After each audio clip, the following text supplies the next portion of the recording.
Are you your own worst enemy? Ever think that your life would be so much easier if you could just change your mind about a couple things? Yeah, me too.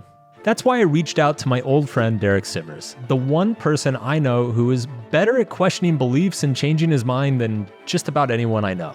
He's also a bona fide grandmaster at not giving a fuck. A former circus performer and professional musician, Derek went on to found several companies, including CD Baby, which he later sold for $22 million. He then gave most of that money away to charity. He is one of the most viewed TED Talks of all time, has written 4 books, and is currently working on his 5th, titled Useful Not True. In this episode, we're going to dig into the most fundamental aspects of our psychology and happiness, our beliefs. We talk about how to change them, which ones should be changed and which ones maybe shouldn't, and the wide-ranging effects that these beliefs have throughout our lives. I believe that you're going to get a lot out of this episode. See what I did there? It was like an episode about beliefs, and I said I whatever. Just roll the intro. 20 million books sold. 0 fucks given. It's the Subtle Art of Not Giving a Fuck podcast with your host, Mark Manson. First of all, we've been friends for a long time, and so it's cool to just have my inaugural guest be a friend who I've known forever. But also, if I were to make a top 10 list of people I know who probably give the fewest fucks, you are up there, sir. You're definitely on that list. You're pretty high on that list, I have to say. Always surprise me every time we hang out, and we never fail to have super interesting conversations. So I'm overjoyed to have you here. Thank you so much for coming on and being my guinea pig. I get that reference. Yeah. So I want to talk to you. You are currently working on a book at the moment about beliefs and this concept of useful, not true. I noticed that it was underneath all of my life philosophies, but never explicitly stated, that I don't believe anything I say. I don't believe anything anyone else says. I think that everything I say is questionable. Maybe it's right, maybe it's wrong. I think it's right when I say it, but we don't know ourselves that well. We think we remember things in the past perfectly, but we don't. We think we know why we're doing things in life, but we don't really know. And we can talk about some colorful stories around that if you want. But then because I believe the same thing about everybody else, I believe that we live in a mostly social world, unless you're a scientist. And so I just operate through life this way, choosing what beliefs serve me best. Meaning, like, there are any particular ways you could look at things. One way just makes you sad and just makes you want to just stay in bed. Another way makes you jump up out of your chair and take action. Well, then I'll choose the way that makes me jump out of my chair. I'll choose the perspective that makes me take action. If it's a useful belief, I'll choose it. Because nothing's true anyway. I mean, except for some physical realities, almost nothing in our social world is true, meaning absolutely, necessarily, inarguably, objectively, repeatedly true. So I'm just choosing the beliefs that serve me best. It's funny, actually, years and years ago, I wrote an article similar to this idea, and so many people challenged me on it that I got kind of sick of defending myself. And I think I eventually just took it out of my archive because I'm like, geez, people, all right. It seems to me that there's some sort of practical limit to this concept, right? So it's like, if I'm a couch potato and I'm feeling lazy and depressed all the time, if I can manage to convince myself that I'm actually a successful person who's just had a bad string of luck, that's a very useful thing to believe. And that will probably help me get off the couch. So I'm with you there. I do think there's probably an extreme on the other end of the spectrum where, like, let's say I'm a super ambitious corporate guy working a 9 to 5 and I'm climbing the corporate ladder. I start doing some pretty shitty things to people because I justify to myself that I'm superior and I'm more brilliant and I'm better and I deserve to be at the top. Now that is useful,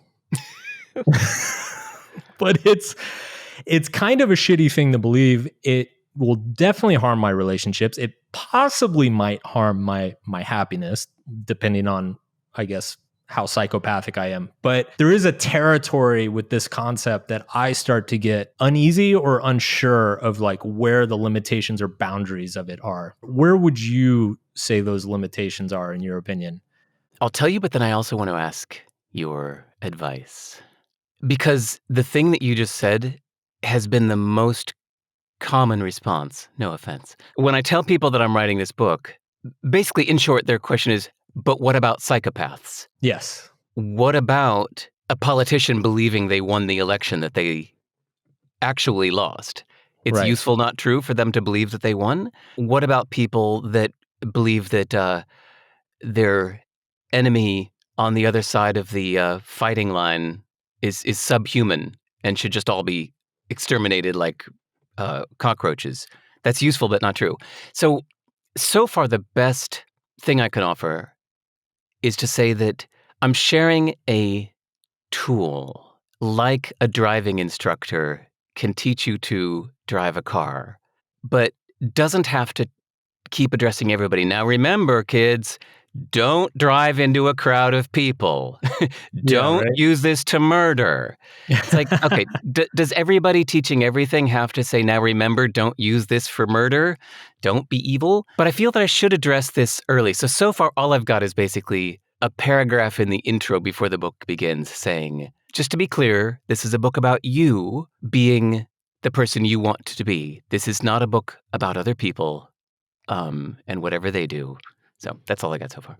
I like noting it as a tool. And there are a lot of things within psychology or self-help that are like that. Like goal setting is a tool, right? Goal setting is ethically neutral. Hitler had goals. Stalin had goals. He was really good at accomplishing them too. Goals are very ethically neutral. And I think developing this mental skill of adopting beliefs around what's useful rather than true is also ethically neutral. You can see people who get very good at it and very bad. You can actually probably see that within a lot of the same people. You know, when I was reading some of your excerpts that you've posted on your website last night, and the person that came to my mind was Kanye West. Have you seen the new documentary about him? No, I didn't even know there was one. It's called Genius. It's on Netflix. It is absolutely fascinating. I would absolutely check it out, potentially use him as an anecdote for your book. So basically what happened when Kanye was like 17 or 18 years old and he was still unfamous, like nobody knew who he was, he met this young filmmaker, a guy a few years older than him. And the filmmaker met him and Kanye was immediately like, I'm going to be the biggest rapper in the world. You should make a documentary about me. And the guy was like, okay, sure. And so he started following him around with like a little camcorder. This is back in like 1999, 2000. Following him around with a camcorder for like 3 or 4 years. And sure enough, Kanye became the biggest rapper in the world. And he like caught the entire rise. What's so remarkable about the footage is that you see this mindset. It seems to be inherent in Kanye's mind the entire time. Like there's footage of him walking into record labels and radio stations with his demo disc, walking up to people and saying, I'm going to be the biggest rapper in the world. And they just flat out laugh in his face. And he's like, oh, okay, yeah, you don't get it. All right, you're going to regret this. And he like turns around and walks out. He's not deterred. He's not upset. He's not angry. Like it's just this very fundamental belief. But what's interesting is the documentary then kind of jumps to present day. Like the filmmaker comes back into his life maybe 5 years ago, and you see how that mentality is hurting him. Brilliant. And how Kanye just has this overwhelming confidence and belief. He's very untethered to reality at this point. He's been way too famous, way too rich. Everybody's kissing his ass. He's got yes men everywhere. Nobody's looking out for his interests. And he just has this overwhelming confidence to do this or record that. You can just see how it's getting him into trouble. It's almost like a fascinating case study of the benefits and perils of overconfidence, I would say. So my second point, aside from I really like the tool thing, I think it only works if you're willing to change those beliefs. If you have a belief that's useful, but you're completely inflexible about it, it might help you for a little while, but at some point it's going to fuck you. And so if you're not flexible in your beliefs and willing to check in on them and switch them out for new ones, then maybe that's kind of where that threshold is, where it's like it goes from helpful to unhelpful. Oh, good stuff here. The example you used at the beginning of the boss, I'd say that his beliefs were not useful because, you know, the difference between shallow happy and deep happy, right? So shallow happy's eating the ice cream now. deep happy is being proud of yourself for not eating the ice cream. That's just a dumb example, but so on a shallow level, we're all about the ice cream metaphors here. the boss might be short-term happy, like, yeah, I'm just stomping on everybody, getting what I want. Look at me, I'm crushing it. But that's funny that you said that word. Like, imagine like stomping on, like crushing everything around you, right? Crushing everybody. Right. You could say like, this isn't working for you. You're crushing everybody around you. You're being bad. You're making the world a worse place, and ultimately you're making your future worse. You might be on a short-term selfish gain right now, but you're on a long-term downward path, right? Quick aside, when people say, when you say useful, not true, what do you mean useful? Yes. Because somebody could use it for short-term evil. And I say, no, to me, useful, and I do define it at the beginning by saying useful means generally being who you want to be. It's something that helps you go where you want to go, ultimately be who you want to be. It's long-term, not short-term. So back to the point of changing the beliefs. I'm so glad you brought this up. Did you ever read the book, I think it was Marshall Goldsmith, that wrote, What Got You Here Won't Get You There? Never read it. Great title, though. The book is written for CEOs, built their way up to the top. So now they're the boss of people. And what he's saying is, this guy's been like a corporate consultant for years. And he's saying, from all that I've observed, the skills that it took you to get from, say, childhood or obscurity to being the boss of a big company were a different set of skills that you're going to need now as the boss. So you might have made it more about you on your way up. But once you're at the top, you need to make it about the people around you. A tiny example, he said, don't add 2 cents. That's the metaphor we use, especially like American slang, when somebody gives you an idea and there's like, hey, Mark, I'm thinking about doing this podcast. What do you think? And you say, well, here's my 2 cents. Make sure that you do it outside, right? They go, oh, okay, do it outside, huh? So now you've added your 2 cents. But when people are your employees, what you've just done is you've made that idea less theirs because you added your 2 cents. And because you're the boss, you're not just some random dude at a bar. They kind of have to include your 2 cents. Even if you just said, make that shade of blue a little bit darker. Well, guess what? They're going to feel less ownership in that because you added your damn 2 cents. So that was one example where he says, on your way up, you had a certain set of skills, but what got you here won't get you there. And that's the only book I've ever heard talk about this. It makes sense, though, that useful is a moving target, right? Ooh, it's like a useful belief for Kanye when nobody knows who he is no longer useful when he's the biggest rapper in the world. What's useful when you're starting out at a company is not always useful when you're the CEO. I do think a lot of this revolves around really just how you define useful. I think the ethical component of like, it can't be win-lose, it needs to be win-win or win-win-win. That strikes me as important. Like, useful needs to cast a larger net than just simply like what makes Mark feel like a badass today. And it's funny because I've always felt like I dipped my toe in the water on this concept and I never jumped in, but I always felt like it's a deep pool. You can go very, very deep on this and there's got to be so much value down there. But I don't know. I was busy writing articles with fuck in the title to to explore. Fucking useful or fucking true. Yeah, useful or fucking true. Wait, you know what? I'm going to change the subject a bit, but I've just kind of been kind of like waiting to get this out. So you did this really sweet intro to me when you first hit record and said hello, and we jumped right into things. I have to give a tiny reverse intro. You do not listen to all of these podcasts that I do when I'm the guest on other people's podcasts. I'm sure you haven't heard them all, but at least 2 or 3 times, people have asked, which writers do you admire? Who are your favorite writers? And I go, actually, I really only got one. And I say, Mark Manson, just hands down, I think is the best writer out there right now. Because I really dig into the craft writing. There are many, many other people that have wonderful ideas. And goddamn, you have to scratch through a bunch of fucking verbiage and examples to get those little ideas, right? They're like, the people with the metal detectors going through a bunch of stuff looking for a few good coins on the beach. I read these 300-page books that have maybe, 50 good sentences in them, but it's worth it to me. I read the book for those 50 good sentences. When I keep my notes, when I'm reading somebody else's book, what I do is I like to paraphrase. I take their ideas and I want to save those ideas, but I put them into better words because fuck their words, all the damn words they use. I do this all the time, and I've done this with hundreds of books, basically every book that you can see on my website that I've ever read. If you go to my sive.rs is my website, and right there you'll see the Derek's book list. So the last almost 400 books I've read since I started taking notes in 2007. And every time when I would get to one of your books, I'd say, ooh, that's a really good idea. I say, okay, I'm going to put this into better words. And you were the only writer out of the 400-something books I've read, the only person where I cannot change a single word to improve it. So there you go. Hands down, you are my favorite writer. Your belief, Derek, may not be true, but it is certainly useful. At least it's quite useful for me. So thank you very much. Nice deflection.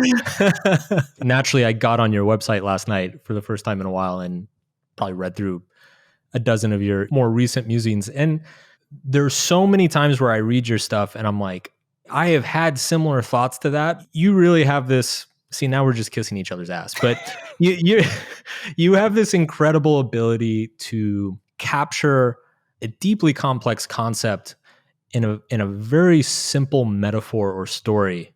Like, it's very elegant. It's almost like Aesop's fables.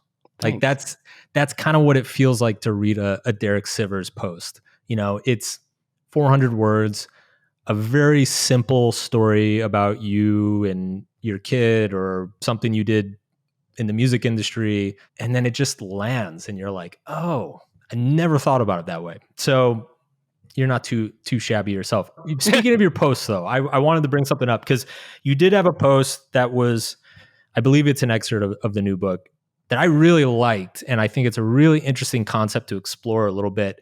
You were talking about your kid and some of his friends. They were like playing a game. They were building pillow forts and all this stuff. And basically they were playing make-believe. You used this as an example of how something could be untrue but useful. Yeah. And you kind of used it as a jumping off point. It was one of those thoughts. It was like an initial domino that just spread and all these like further dominoes. I looked up a famous Picasso quote. He said, "Art is not truth. Art is a lie that gives us truth." Whoa. And this got me thinking about the role of art in our lives. Oh, fuck. That's sorry. Hold on. I'm not hearing your further sentences. I'm still digesting that one. Damn, that's good. So it just got me thinking about the role of fantasy, metaphor, art, fiction. I think we've all experienced this to some extent. Like if you think about like your favorite films, some of your favorite films in many ways, they feel more, I don't want to say true, but like more important or significant than a lot of the events in your own life. Like when a movie like really hits you hard, it just got me thinking about like the role of art in human culture. It is almost an organizing force for true sentiments that we don't necessarily have. Like they're intangible. We can't point to them in reality. So anyway, I just want to throw that out there. I wonder what the connection is with dreams. And I'll just preface to say I know nothing about what I'm about to say. But like always love that on a podcast. I have no idea what I'm talking about, but dreams, don't they say that there's a theory that the reason we dream is to process unprocessed ideas. So in a way, I think what you're saying is that movies can do that in a way too, that it's tapping into something that maybe there's some feeling of loss that we haven't addressed in our past or something. And it's sitting there kind of unprocessed within us as we're going to work and playing a PlayStation and looking at a phone or whatever. And that a movie can go like and vibrate that and kind of like bring it up and tap into this thing that's in you that needs to be addressed. Well, if you think about it, the best art is very therapeutic. I feel like it's somewhere around this. It's a piece of fiction. It's not true. It's a bunch of people on stage plain make-believe. But depending on where you are in your life and the specific abstract concepts and ideas that are being played with, it can impact you in a way that feels way more true than, say, like sitting and talking to your parents or calling your ex-girlfriend or whatever. Yeah. Is it that it also helps point out something in us that we wouldn't have noticed by ourselves? Probably. It's situations and contexts that are basically impossible within our own lives, right?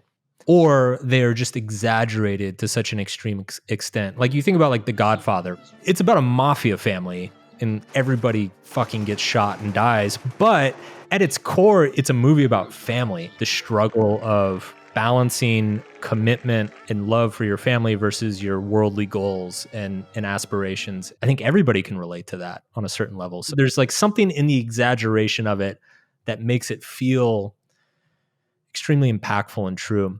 Ooh, and maybe they have to do that kind of exaggeration to call our attention to this specific thing. They can't just present a big, well-rounded life and expect you to go pluck out the meaning out of it. They have to zoom all the way in. Yeah. And I think in a lot of ways that is kind of the role of art. I believe in that same article you mentioned the role of religion, or it might have been in another interview. Yeah, that was that one. I mentioned it quickly at the end, yeah. Instead of arguing that your religion is true, or arguing that someone else's religion is not true, and using that as your argument, again, just put that aside. Nothing's true anyway. Just think of it as, is it useful or not? Is this religion useful to you? Is this religion useful to somebody else? Well, then that's a better thing to judge it by. A much better framework to judge it by. And I also think it's probably a much easier argument to make. I mean, if you really think about it, like the whole concept of objective truth is a pretty recent invention in terms of civilization. Like it's only, I mean, I guess if you go back to the Greeks, but like in terms of like mainstream culture, we've only really given a shit about what's capital T true the last couple hundred years. So yeah, in some ways it is a culture built on thousands of years of art and history and religion, and is in many ways truer, I guess, than, pulling out a measuring tape and saying, well, no, Jesus doesn't fit in that box. So not true. Because I was brought up with no religion at all. My parents didn't even mention it. I was 11 years old the first time I met somebody that believed in God, and I didn't know that anybody did. I thought it was like the Easter Bunny. That was the environment I grew up in. So I'm coming at this totally naive. I'm learning about religion now at the age of 53. I read the Bible last year. Oh, wow. Yeah, but now I'm actually open to religion for the first time. I'm open to learning more about it, whereas I used to just shut my ears and like, I don't want to hear about stupid religion. It wasn't until like 3 or so years ago, somebody told me that all of these things in the Bible were not meant to be taken literally, that they were written in a time before science, when this was the way to communicate an idea, is to say this thing happened, which didn't necessarily mean that you were supposed to actually believe that this thing happened or whatever, but maybe you did, maybe you didn't, but that was moot. It was a way of communicating values and ideas. I went, oh, okay. Well, then if we're not saying it's objectively, absolutely, positively, inarguably true, well, then that's really interesting. And so that's why I was like, all right, now maybe I'm up for reading this famous book that's affected so much of Western civilization. So I read that book page to page, like read it carefully, every single page. And have you? I mean, so I grew up quite religious. I grew up in Texas. So we have very opposite backgrounds in this regard. So yeah, I've gotten plenty of Jesus throughout my life. But wait, did you get it interpreted, or did you see? That's why I didn't want to hear anybody else's spin on it. I just wanted to read the original canon. So first of all, no, I have not read the Bible as an adult. I grew up, my parents were very, very involved in a church and went to church multiple times a week, Bible study. Oh, wow. And then I went to a private Christian high school. And so we took theology. We had chapel every day. Whoa. Okay. I had no idea. Yeah. All right. I came out of it a little bit resentful and bitter. I decided, I think when I was probably 12 or 13, that I didn't believe any of it, that I was atheist. And I had a lot of resentment towards it for a while. And I remember back when kind of Sam Harris burst onto the scene. What was his book called? End of Faith. and Hitchens was doing his whole thing. I sympathized a lot with those positions. It's funny though, because as I've gotten older, I've mellowed a lot about it. And I've actually, I think you and I have kind of in a very roundabout manner arrived in kind of the same spot, in that the older I get, the more I appreciate some of the usefulness of religion and the usefulness of religion as a social organizer and as a set of principles that, yeah, people don't always follow it, but at least they aspire to, and at least they try, and at least they come together regularly and build a community around those principles that are, by and large, very good principles. So I have a lot of respect for it now that I didn't have when I was younger, but I still don't believe in it. Well, that's a perfect segue into when I said that there were two surprises for me. So first I read the Bible and then watched a whole bunch of little videos around it. And I wrote about it somewhere on my blog. If you search the word Bible on my blog, you'll read my tale of how I read it and my thoughts, and which translation you read makes a huge difference. And then I read a book called What Everyone Should Know About Islam. And that was really well written. It was a really good book that addressed in FAQ format just the basics. Like, here's a whole bunch of stuff about Islam that everybody seems to not understand. And just, it was a great way to just do the whole thing in FAQ format. Then I read a book about Judaism. I think it was called like Judaism for Dummies. So both Islam and Judaism made a lot of sense because they're like a top to bottom, here's how you should live your life. I'd say that they actually made more sense to me than Christianity because both of them were like a complete how to live manual. This is what you should eat. This is how you should dress. This is how you should marry. This is how you should live your life. This is what you should do every day. This is how to live. I was in college when 9/11 happened. And so I took a number of courses. I took one course on Islam. I took a course on Middle Eastern history. And what struck me about Islam, there is an elegance and a beauty to like the completeness of it. It really helped me understand, I think, a lot of the mentalities of that culture, because in Christianity, there's kind of a lot of gaps. There's like, they really care about these things in this lane, but if you're over here, like they have nothing to say about it. Whereas Islam is like, there's kind of like a complete set. It was interesting because there's something very satisfying about that. I think there's just an innate thing in human nature that we want stability and predictability.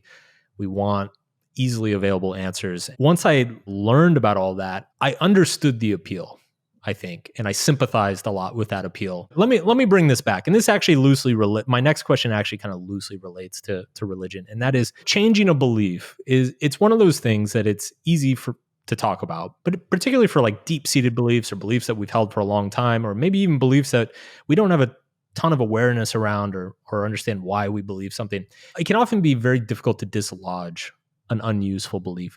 Do you believe that any belief can be changed or dislodged? And two, if so, what do you think are like the most effective means of doing that? I journal a lot. I journal for hours and hours and hours. Not every single day, but especially if I'm going through something or trying to reframe a belief or trying to process something that's really upsetting me, whether it's a breakup or a major decision in life. I just spend so many hours in my journal very deliberately walking through the different ways I could think of this thing, whether it's in the past or the future. And after I've been in brainstorming mode for, what's another way I could think about it? Oh, okay, that one's really good. But what's another? I make myself keep going, right? It's like the brainstorming 101. Don't stop just because you had a good idea. Keep going. Keep looking at other perspectives. So I'll keep looking at a bunch of different ways to think about something. And at a certain point, one feels like, ooh, this works. I'll find a belief that I can just tell, like, ooh, this hits me. Like, this works for me. This is what I needed to believe. This is a good perspective I can use. And then I'll just start writing. It's like self-talk. If this, then what? Right? So if this belief, then what are the consequences of this belief? I drown myself in that, or I just immerse myself. I bathe myself in this way of thinking until I step away from my keyboard like, yeah, all right, this is it. This is my new way of thinking about it. And then I try to go make something happen with that belief right away, whether it's just making a phone call to initiate something, signing up for something, walking out the door and doing something, talking to somebody, whatever it is that is the next step in that belief being actuated in your life. I like the idea of focusing less on the belief itself and focusing more on evidence accumulation. Because to your point earlier, almost everything in the world is debatable. You could argue almost anything. And so the question is, we have a limited amount of attention and focus. And so I guess the question is like, what are you going to spend your time and attention accumulating evidence for? You don't even necessarily need to feel something to be true, but if you start focusing on the evidence that supports that belief, you can kind of find it. It's interesting. I quit drinking last year. I originally quit for very superficial reasons, which was I'm trying to lose weight. I'll do 30 days, whatever. As I stopped, it really became undeniable. Like the evidence started mounting, right? I feel better every morning. I'm sleeping better. I have more energy during the week. I'm losing weight. My workouts are better. Like everything starts compounding on top of it. But it's funny what that really rings true. So I quit smoking in my 20s when I was 24, 25. Like most smokers, I really struggled to quit. And I remember the way I finally kicked it is I got religious about it. Like I reached a point where I kind of told myself everything bad in my life, whether it's true or not, I'm going to blame it on smoking. Nice. Like money problems, girlfriend got mad at me, whatever. It's smoking's fault. And then my brain, I would find a reason it was smoking's fault. Stressed out at work, it's smoking's fault. Don't have enough money to fly home to visit my parents for Thanksgiving, it's smoking's fault. I spent too much on cigarettes. Like it became this like one note song that I just kept playing in my head over and over. And I just developed like such a loathing for the habit that it really became a tailwind to quitting. Like it really made a big difference. I guess this does tie into religion, right? It's like finding something you want to believe and then making everything you experience affirm that, even if it isn't objectively true. This is kind of like the secret for smart people. Like this raises a really interesting point. And this kind of ties into like the ability to let go of beliefs. Because I truly believe this is a skill. And actually, I think psychologists have called this cognitive flexibility, the ability to adopt different beliefs or mindsets. And then when they stop working, take them off and change them out for something different. And I feel like this is something that you are extremely adept at. In fact, you actually wrote an entire book. I love this book, by the way. I know I've told you that, but How to Live, 27 Conflicting Answers and One Weird Conclusion. It's for people listening. It's a book about, it answers the question how to live, but it's 27 completely different answers and all of them make sense, which is the maddening part. Reading it it's a very unique intellectual experience because there's like this strange dissonance that starts happening. At least when I read it, there's a strange dissonance that starts happening in my brain of like, wait, all these things are true, yet they contradict each other. And like my brain doesn't know what to do with it. It's very interesting. But anyway, this ability to like set down beliefs, pick them back up, be rigid if you need to be rigid with them for a while. Like I think I'm at a place in my life, I probably need to be really rigid for a while with alcohol. Right. Just because I'm coming off of 20 years of drinking a lot. So I probably need 2, 3, 4 years of being pretty rigid about it. And then I can probably ease off. There's some people who have to be rigid for the rest of their lives. They can't have another drop the rest of their lives because it just spins everything out of control. So part of me wonders, I do think there is a skill aspect of this. I also think there's a bit of a talent aspect of it as well. Like I think there are people who are just kind of innately born with a knack for letting beliefs go and being uncertain about stuff sometimes. And there are some people that just like, that really, really doesn't sit well with them and they struggle to do that. I don't know if you look like you disagree. That's a classic not true and not useful thing to blame too much on innate. skills. Everybody pulls out the same dumb example of basketball players. Well, if you're 5'2", you just can't be in the NBA. Okay, great. You found one example. Saying that either you have it or you don't. You're just good or you're not. You're just born with it or you're just never going to be born with it, and that's it. To me, that's one of those not useful beliefs. You're just choosing something, unless useful to you is defined by your tranquility, because what you really want is to just sit on the couch for the rest of your life and do nothing. Then great, you've found a useful belief that will help you do nothing. But I think for most of us, you've got to try to catch yourself. I think of it as holding the beliefs at arm's length, and to see that there are different ones that you can choose. I think that whole idea starts with thinking that you might be wrong. That just because everything in your instincts are telling you that this is so, if you can believe I might be wrong, that's the first step. Then you can say, if I was wrong, then, or if I might be wrong, what other way could I be thinking about this? Whether that's innate in some people, who knows, but I do think it's something that everybody can develop. Like, everybody can learn to sing, even if you've got an annoying speaking voice. And I think everybody can learn cognitive flexibility and holding beliefs at arm's length and adopting one that works for you and putting it aside when it's not. I agree with you. And I also agree that it's not useful and not true to believe so. And just a quick response to the NBA example. Yeah, people always say that. They're like, oh, if you're 5'2", you'll never play in the NBA. Yeah, but you could still be a fucking good basketball player. You don't need to be in the NBA, but like, nobody's in the NBA. So I think the useful and true belief that is related to this is that you can always improve at any skill, no matter what sort of disadvantage you're at. I'd still say that that's useful, but not true. Like, you can always improve. It's like, if there's any counter argument, then it's not absolutely inarguably, objectively true. And it's like, but it's really useful to believe that. But that's a classic one too. I'm sorry, that's cool to catch yourself in these things that even though I'm writing this book, I still catch myself saying things, whether it's New Zealand is a great place to live, or I just can't do such and such. I go, ooh, I just did it, didn't I? I'm saying something that's not true as if it's true. So to the point about being willing to be wrong or questioning if you're wrong, I think this is why people often experience the most identity change after tragic experiences or extreme negative experiences in their life. They lose a job, or a relationship ends, or they have a falling out with a family member. Those sorts of experiences tend to precipitate very large identity shifts, because you take something very, very dear and personal to somebody, you pull it out from under them, basically something that they either took for granted or assume was true and was always going to be there. You take it away from them, and then it kind of forces them into that mindset of, I thought this was a sure thing, but clearly it wasn't. So what else in my life do I think is a sure thing?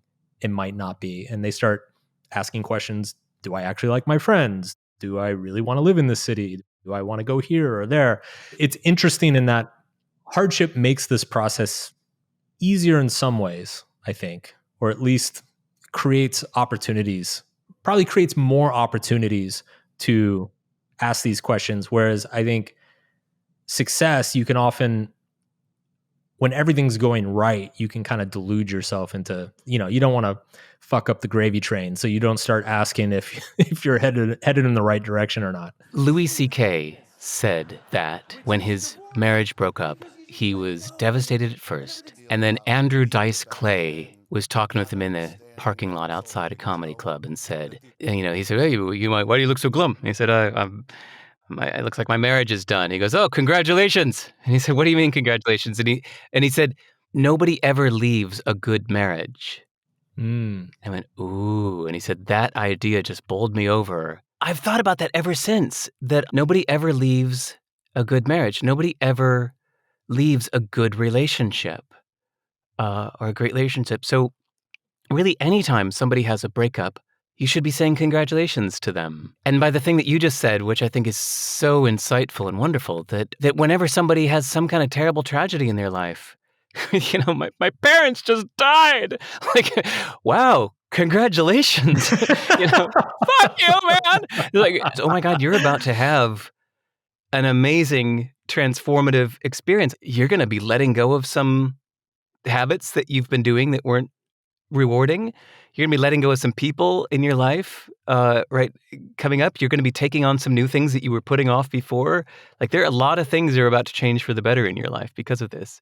Yeah, death is always a tricky one because I do think most people experience some sort of growth after somebody close to them dies. But then there's always this awkward, almost guilt of like, well, I don't want to be happy that they died, even though good things happened as a result of their death. I think that's a very common experience among people. I think we should all see a New Orleans funeral where they celebrate people's deaths. New Orleans cultural funeral is to play sad music at first while they're carrying the coffin on the shoulders.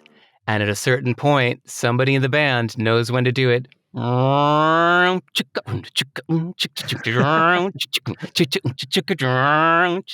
it's like it turns into a celebration of that person's life. So it's nice to remember that even a funeral, which we think of like objectively, well, now there's one thing that's entirely negative. There's nothing positive about a death. But you can just see the death as whether you're religious or not and you believe that they run to a better place, or you just want to say, this is a great moment to acknowledge how wonderful this person's life was. Speaking of parents who are going to die, you have a kid and he has a parent that's going to die. I'm in the last third of my life. Oh, Mark, that's a useful belief for me right now, by the way. Not necessarily true. I'm in the last third of my life. That helps me make a lot of decisions. So how has that affected you? Oh, that is the procrastination killer. Nice. I love it. I love how it simplifies things. I love how it makes me evaluate what new things to take on or whether I should be wrapping up some things. Like maybe some things deserve to be wrapped up and some things need to open up. But most of all, it's a procrastination killer. I really like this idea. It's exciting, positive idea to me that I'm in the last third of my life. What would you say are the most impactful belief changes you've made, say, in the last 10 years? So we ran across a tiny little article where a woman said, we are all temporarily abled. And I don't know much about I don't know anything about the author, but I got the feeling that she's physically disabled in some way. And she said, let's not forget that all of us are only temporarily abled. At some point, every single one of you reading this is going to become disabled in some way, whether it's the final 5 minutes of your life or the final half of your life, or maybe it's tomorrow. So like most of us, I procrastinate exercise. I know I should be exercising more. That one idea that we are temporarily abled, that gets me out of my chair immediately. All of the other ideas of why I should be exercising don't work as much on me. Yesterday, it was a blue sunny day. I had tons of work to do. I was like, right, I'm stopping this right now. I am temporarily able, damn it. I'm doing this while I can. Even lifting weights. So like right here next to me, like 3 feet to my left outside this recording booth is a squat rack. And I go to it when I remember how lucky I am that I can lift these weights right now. Because someday soon in the future, I'm in the final third of my life. Someday soon in the future, I won't be able to lift these weights. So fuck yeah, I'm lifting them now. What would you say are the most useful beliefs, period?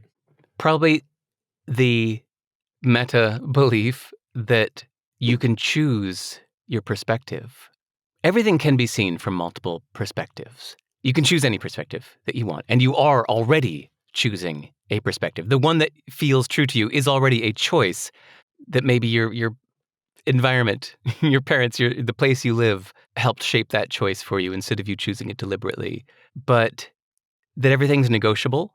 Somebody says, Mark, you can't sell 10 million copies of Oak. That's ridiculous. Nobody sells 10 million copies. And you're like, I think I can. The people that left at Kanye, there's a way that people will tell you that's just not true. You're a 17-year-old kid from Chicago. There's no way you're going to be the world's biggest rapper. You've got to face reality. You don't have powerful connections in the music industry. You don't have famous parents in Hollywood. You're not going to make it. You need to just accept that. And people say these things like they're true. But there's so many things like that in life. For all of us, even the more mundane examples of what, you're in your late 50s. You can't learn French now. These things come up all the time. They don't even have to be all self-helpy. They can even be as simple as... look at you. Why would that girl ever be attracted to you? You're no good at math. You were never good at math in school. You can't learn computer programming. I'm sorry, I'm picking all of these you can't do this, you can't do that ones. But I'm sure there are others that my brain's just not going there right now. You could put them all in a bucket and just label the bucket anything is possible. Yeah, okay, so that's a good meta belief that anything is possible. Americans come to that belief more easily than other people, but anyway. Yes, it's a very cultural belief for us. I would kind of add as a corollary or like a sister belief of that is that improvement is always possible. So this kind of ties back into the genetic thing, which is it can always get better, always. I just reread a book called You Can Negotiate Anything by Herb Cohen. It was written in the 70s, and I read it in the late 80s. Oh my God, I read that book so many times in the 90s, and I just rebought it and reread it. And it's so good because I forgot how meta he gets about saying, look, this is really important. You need to understand that everything in life is negotiable. Everything that people tell you is written in stone is not. And that was so beautiful. I didn't really remember that he got that meta, but I think it's such an important lesson. So I started asking you about fatherhood earlier. Oh, yeah. What's interesting, though, is that whenever I hang out with you in person, it's very clear how much you prioritize your kid in terms of time, attention, care, how much thought you put into it. It's very admirable, but it's funny because it's your public facing identity. You never really go there. And so I guess my first question is, why is that?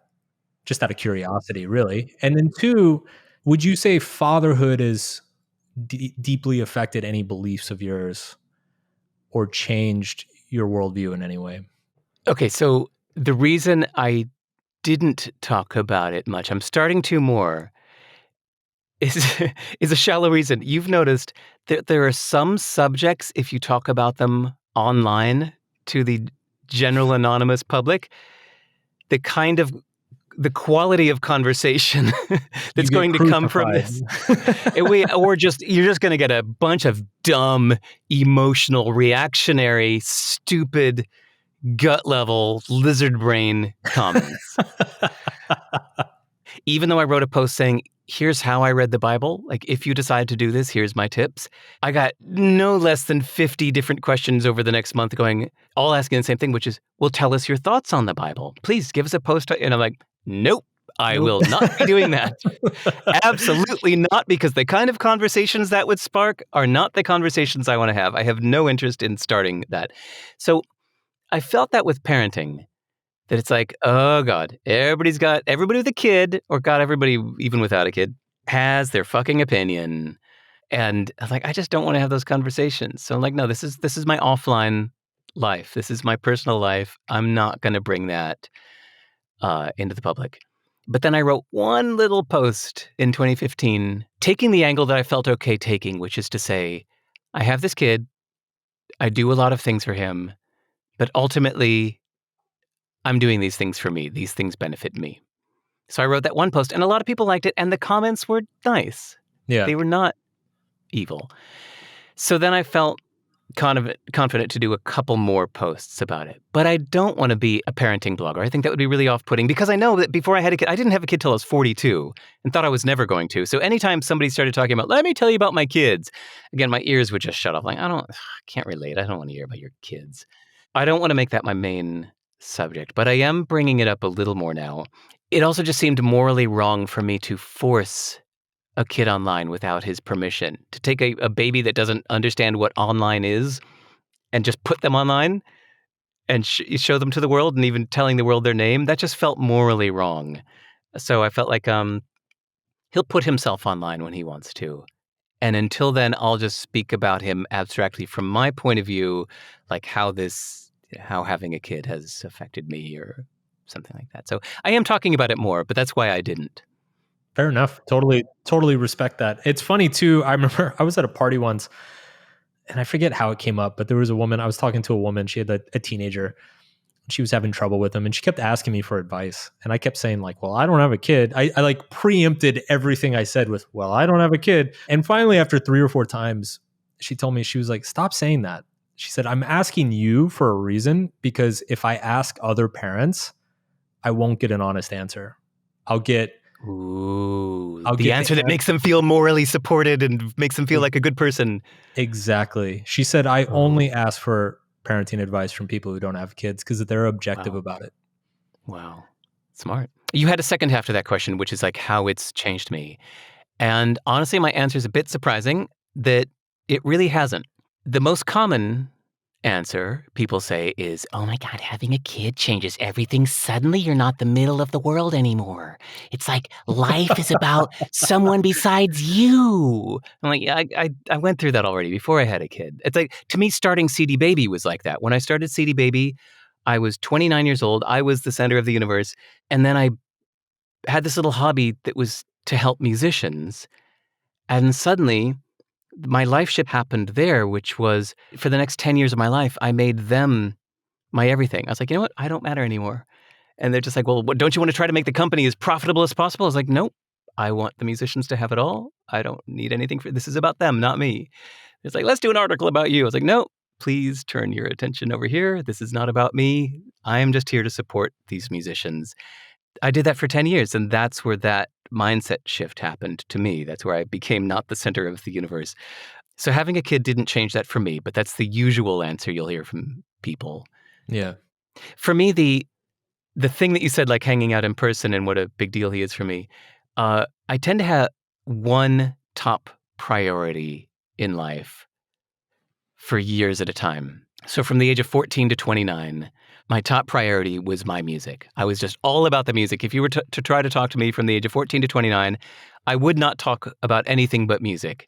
If you were to tell me about this interesting book you read, I had no interest.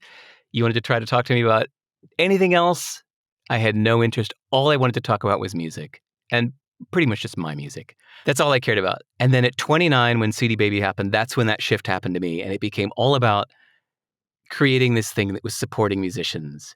And so from 29 to 39, for like 10 years of my life, all I cared about was CD Baby. My music was out of the question, done, gone. You tried to talk to me about anything else, I didn't want to talk philosophy. My head was down and focused on this thing for 10 years. And then, then I sold the company and I had a few years of being a little bit adrift, kind of floating in space and not sharing what I'm doing. And then at 42, I had a kid. And even that was reluctant. I had decided I did not want kids. My ex and I had agreed, no kids. And then, oops, she got pregnant. And I was furious. I was like, how could you do this to me?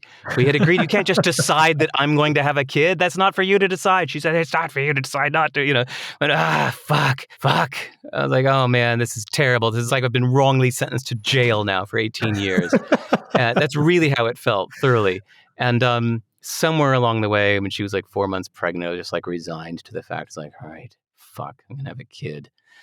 And I started reading some baby books. It was really the book Brain Rules for Baby by John Medina gets full credit for getting me interested in being a dad. He's a neuroscientist at University of Washington and talks about babies and childhood brain development from a scientific point of view and what we've learned and why you should not let them see any screens at all before the age of 2 and why you should make sure, like he said, if you take nothing else out of this book, the most important point that all of our research has shown.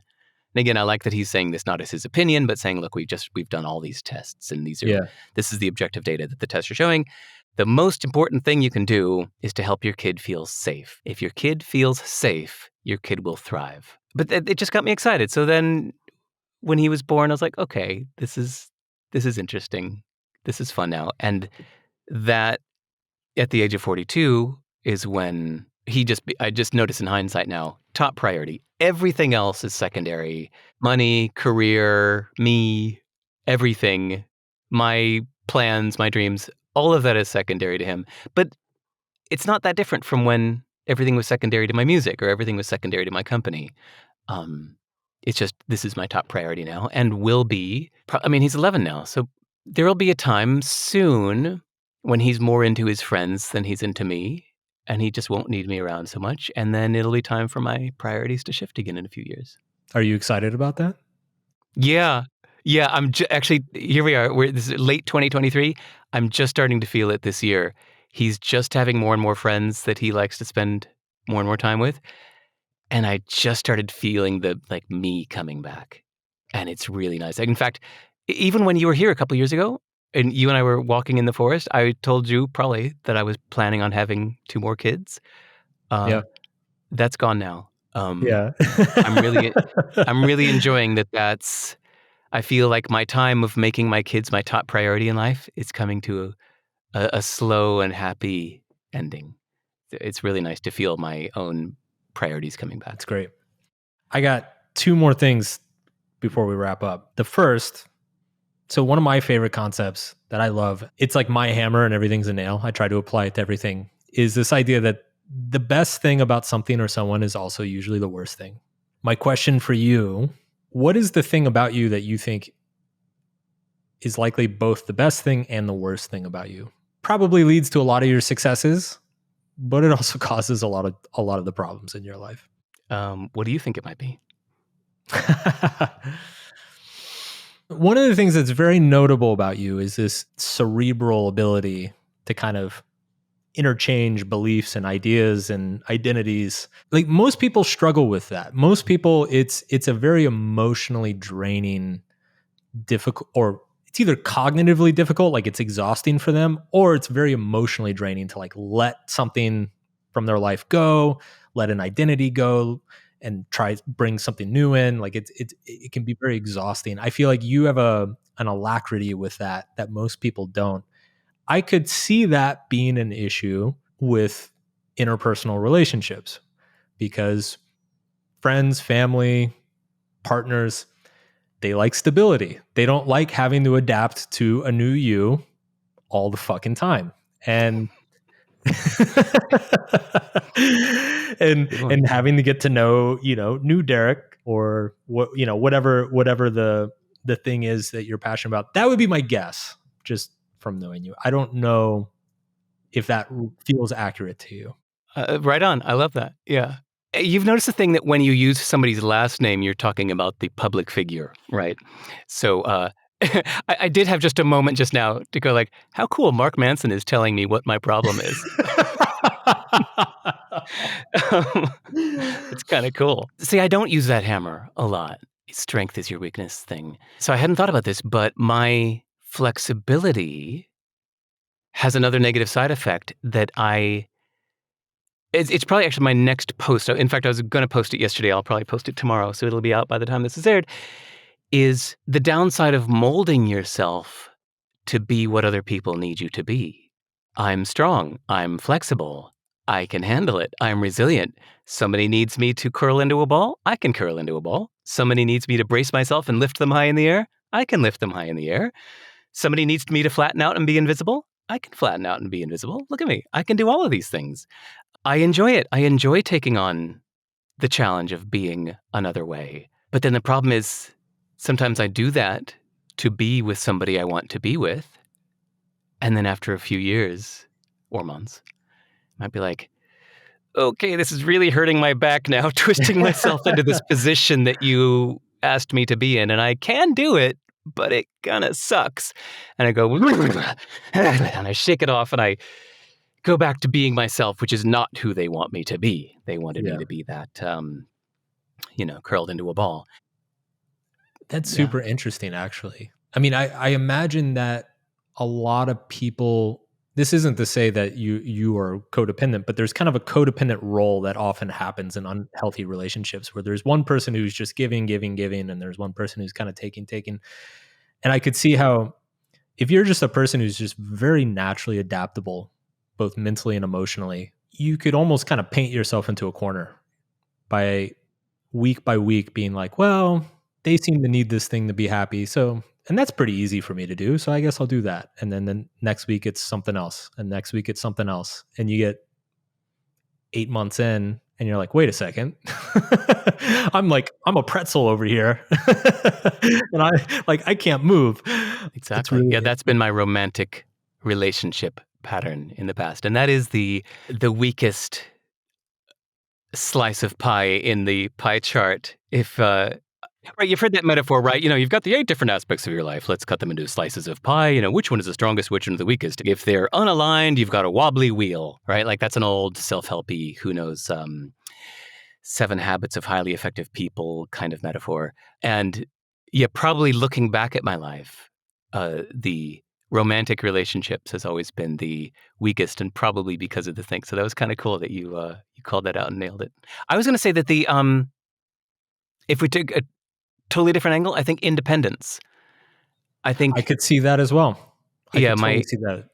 always choosing like the self-reliance, independence is mostly a strength, but it has some downside side effects. At any time things get tough in some kind of relationship, my feeling to the core, I was going to say my first reaction, but no, it's my first, second, and last reaction, and all the ones in between are like, fuck it, I don't need this. I'm thoroughly happy on my own, so I'm out of here. And it's sincere, Yeah. and it actually has made me happy. But then you look, and I have a long friendships, but the romantic relationships. Last segment, and this one I'm really excited about because I didn't know we had segments. Cool. Well, I mean, we're trying to build a show here, Derek. So all right. Cool. We're gonna have theme music. We're gonna have like the Chiron come up on the screen. It's gonna be great. Do you have a band? Is there gonna be a band? Do you want to be the band? You can reboot the music career. No, we're gonna do a segment called Fuck, Marry, Kill. Which, are you familiar with this game? Remind me. I mean, yes, kind of, but remind me the rules here. Traditionally, it's give you 3 people, and you have to choose which one do you fuck, which one do you marry, which one do you kill. Okay. But we'll start easy, okay? So fuck, marry, kill: Prince, David Bowie, John Lennon. I am or was a huge Prince fan. I mean, that was my number one dude. My own music was imitating Prince. Prince was by far my major musical hero, but I heard what a fucking asshole he is. Like, really over the top. What the fuck? Would never marry that guy. Yeah. So would he be in the kill category?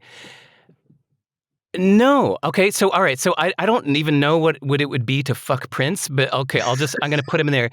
Now, John Lennon, like, he wasn't a massive talent. I think him getting killed was necessary for him to be a legend, for him to forever have a place in people's hearts as the one that died too young and kept him special. And so I guess I'm going to have to marry David Bowie, which I guess there are worse things. I always use David Bowie as an example. I contrast him with AC/DC for the metaphorical example of people who are just happy doing the same thing in their life, and they really have no interest in being anything else than they are. They developed at a certain point in their teens or early 20s, and that's it. They're just going to stay right there for the rest of their life until they die. That, to me, I call that AC/DC. Because musically, David Bowie kept pushing himself, kept doing different personas, and get celebrated for it and leave it behind. Bob Dylan did that more in the 60s, 70s. Paul Simon kept doing that. Madonna used to do that. I really admire people that keep pushing themselves to change, maybe because of the thing that you said before. So yeah, marrying David Bowie. There we go. Okay. Nice. All right. Next one. Fuck, marry, kill: music, writing, coding. Music, writing, coding. Yeah, that's my trifecta, isn't it? What does it mean metaphorically for you to fuck something in this game? I'm just curious, what's your association with that? These are the hard-hitting questions are coming out. I think in my mind, when it comes to like abstract activities like this, to me, marry means you can do it for the rest of your life. You do it every day for the rest of your life. Fuck probably means every once in a while, like once a year, you can kind of binge on it. And then kill obviously means you can never do it again. All right, good. I'm glad you said that. I think my brain was going other places. So music, I mean, that does kind of work as a rest of your life thing. Flash in the pan, I did it intensely for 15 years. It was like if you were to just dissect my brain, it was just every single neuron was just doing nothing but music. I thought about nothing but music. I did nothing but music for 15 years. 15 very formative years, age 14 to 29. Nothing but music. I have already killed it in my life. I even just a few years ago bought a guitar and had it sitting there in the room as I was writing and kept looking at it like, oh, I should Dude, play. I do the same thing. Like every 3 or 4 years, I'm like, I should get a guitar. I should start practicing again. I should learn some Right. songs. And then I will literally play for 30 minutes and then put it away and not touch it again for a year. Oh, that's nice to hear. Okay, we didn't talk about this when you were here. Okay, that's nice to hear. Yeah. Because about 30 minutes, it's like, it's kind of fun to like the old muscle memory. Like, oh, look, I'm still good. Yeah. And so what? And, exactly. And it's just not my aspiration anymore. And some people are so dumbfounded by that. Like, how could you not? But that's just a different values. I mean, my younger self would have said the same thing. Like, what has gone wrong with you? Yeah. That you don't care about music anymore. This is a commonality you and I have never really talked about, which is funny because it is so formative for both of us. But I was reading or listening to one of your interviews last night, and you were saying how when you started CD Baby, your justification for it was kind of, I'll do this for a while and it'll pay the bills. And then what I really want to do is have the freedom to do my music full time. And you kind of kept that story going in the early years. And I had the exact same thing. Like I started my first online business because I was like, well, if I can just get this making a couple thousand a month, then I can really do the music thing. And then, of course, you end up working 14 hours a day for 5 years and the guitar just collects dust in the corner. But what surprised me is that I stopped wanting to do it. It never came back.